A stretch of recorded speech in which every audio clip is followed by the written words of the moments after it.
I've been involved, I guess, with Naqshon's Leap and the Universal Language Room for many years now, probably more than a decade. And I remember the first time I met Jason. I was living in New York City and hosting an open mic at the Baha'i Center right down in the East Village.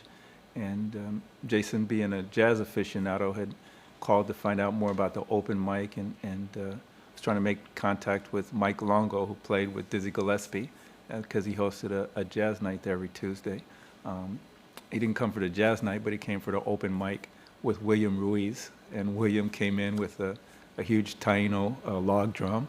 I can remember how we kind of carted it in and, kind of how awkward it was. And found out later that he played that in a subway, and that's how Jason and William met.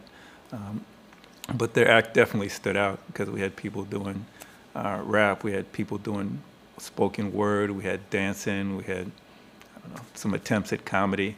But they got up and played, and it was really kind of ethereal, right? Just a drum and a guitar, but it was very meditative.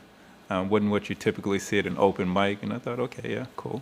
But then actually Jason explained kind of how he and William met and kind of what they were trying to do on a broader scale. It wasn't really about music so much as it was about unity, kind of bringing together people from different backgrounds. And because they had a nice discussion, they realized that they had very different worldviews, but one of the things that they had in common was music. So they thought, well, let's take advantage of that and get together and jam and see what happens.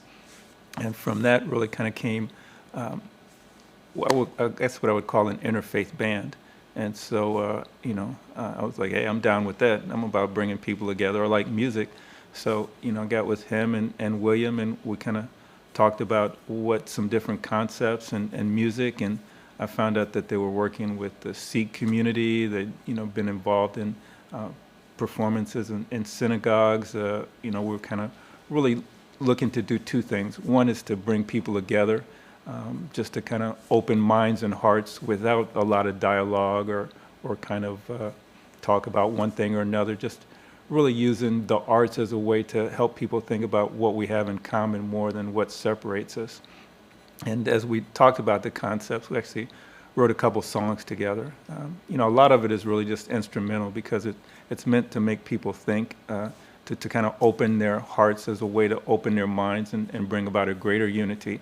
But, we try to put down some of the concepts that we had just in words. So we wrote a few songs together.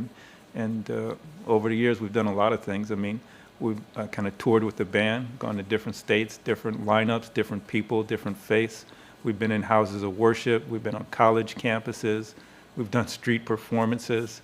And then the outgrowth of that was the Universal Language Room. So it went from just being a band with music to being a concept of how can we bring together people from disparate backgrounds, people who might be virtuoso musicians or people who can't carry a tune, 5-year-olds to 95-year-olds, and have some kind of idea of how they, again, can look at what they have in common, what it is they like, how they can communicate with nonverbal cues, even if they don't speak the same language. And so that's kind of how the Universal Language Room came about. And that's a concept that's kind of taken root now and growing, and we hope will become universal in and of itself.